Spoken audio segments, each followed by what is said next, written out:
Welcome to the Tipping Point Show. I'm Jimmy Evans, and I have a special show today because Dr. Mark Hitchcock is joining me, and we're going to be talking about some current events, some incredible things that are in the news, and we're going to be answering your questions. And so I'll introduce him in just a second. Let me say thank you to everyone who was a part of the Tipping Point Conference. It was fantastic. We had such a great time, and you can still get it now in times.com. You can still get the full conference, the one that we live streamed, and you can watch it for up to 30 days. And so it's going to be it was a fantastic conference. Thank you for I got to meet a lot of you there. It was great to meet you, but thank you for coming. I hope you had a wonderful time. All of you who were there physically, also all of you who live streamed. There were lots of folks all over the world who live streamed that event. We're going to be doing it again next year, so you can go ahead and get your tickets for next year if you want to on endtimes.com.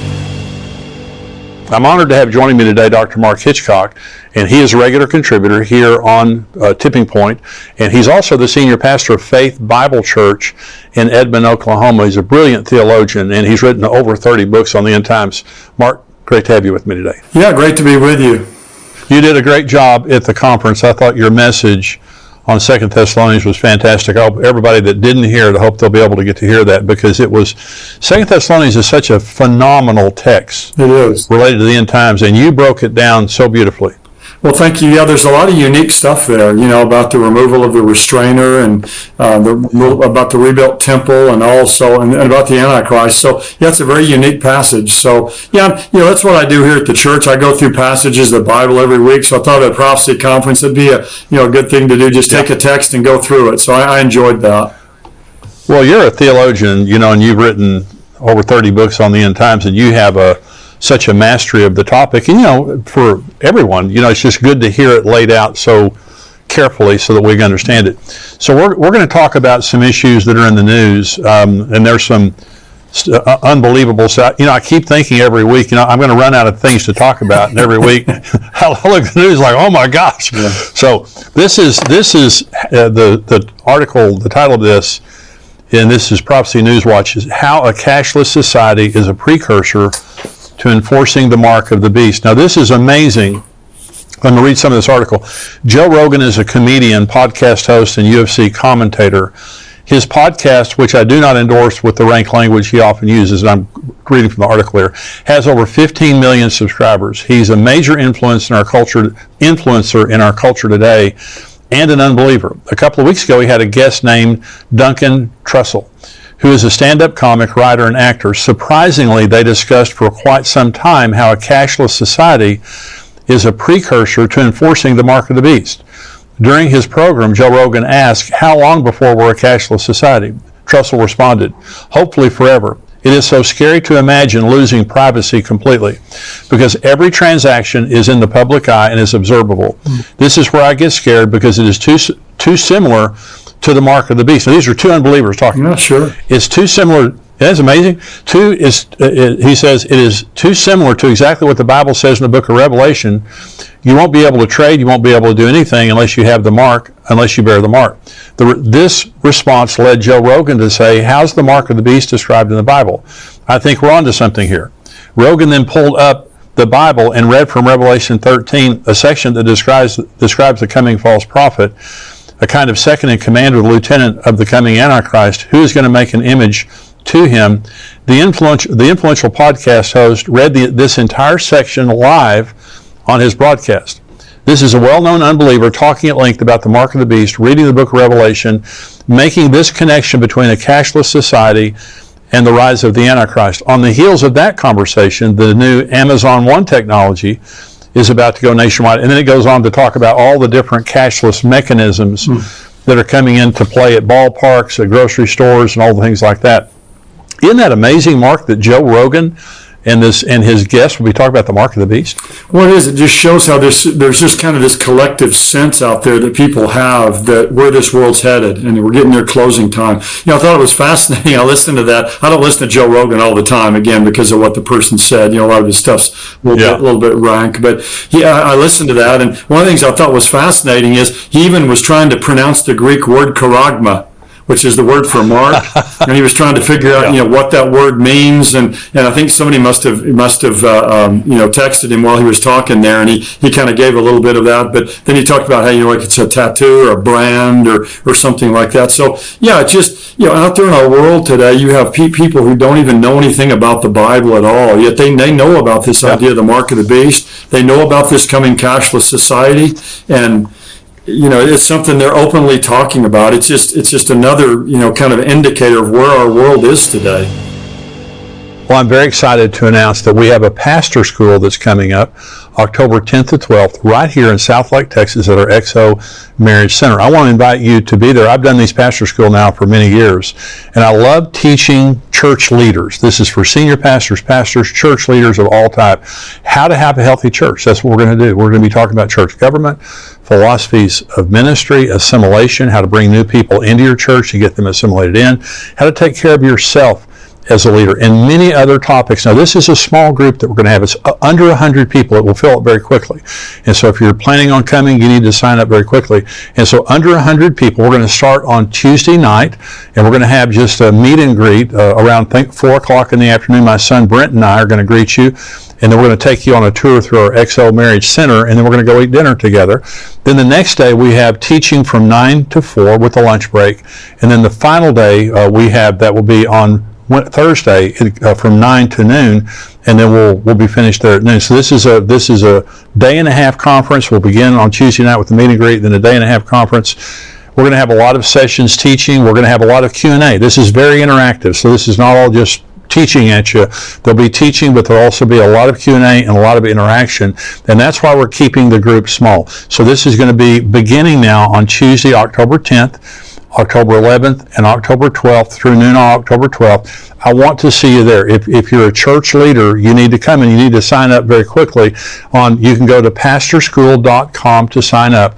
It's $299 a person, but if you bring a group of 5 or more, it's $199 a person. You can bring your whole team. You can bring your whole crew if you want to, or you can come by yourself or just as a couple. And again, we've done this for many years, and churches are transformed. I've pastored for 30 years, if you don't know that.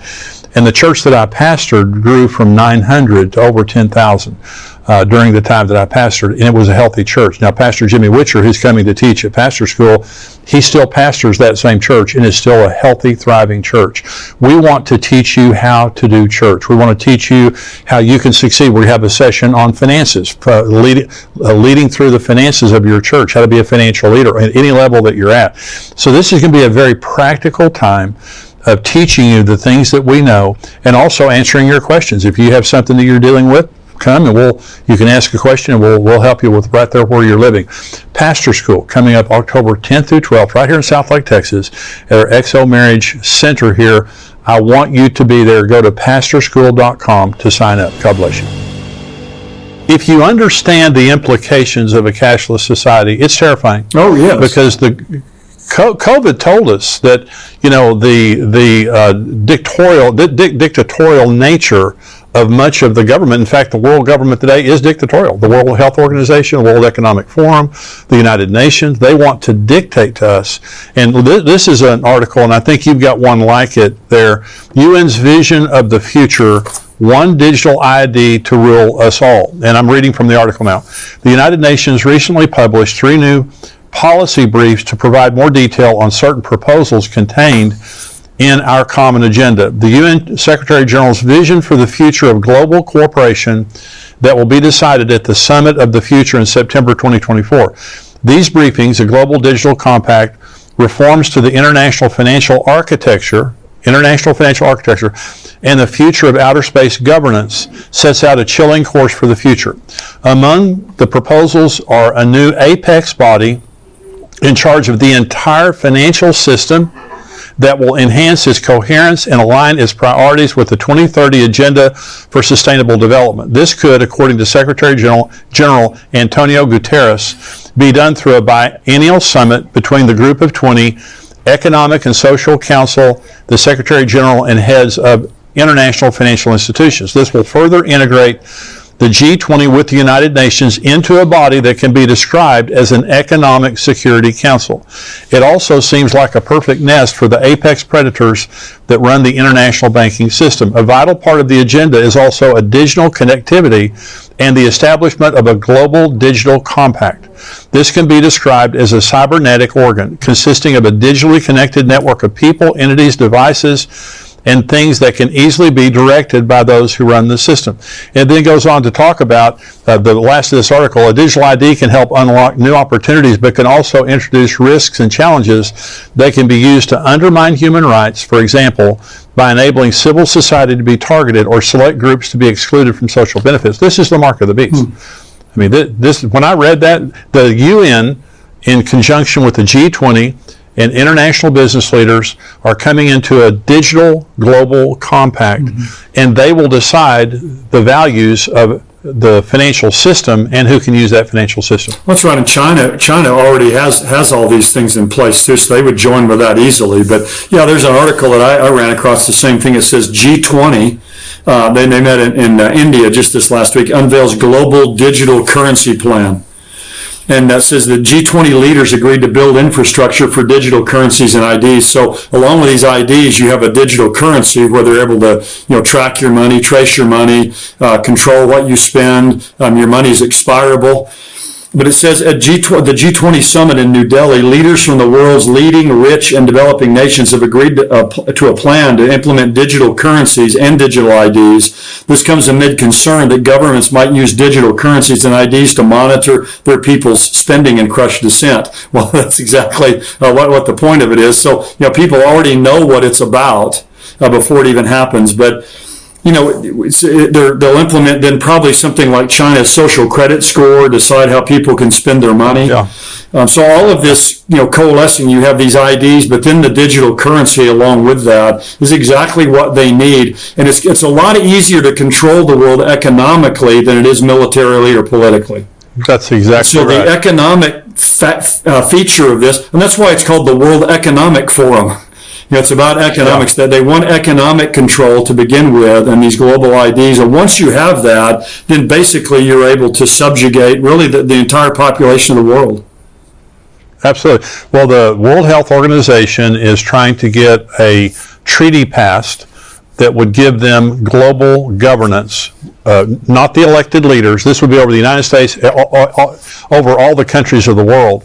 If this treaty goes through, and they're trying to get it through by 2024, and I'm going to have Michelle Bachmann, former Congresswoman Michelle Bachmann, on the show here in a few weeks, and we're going to be talking about this.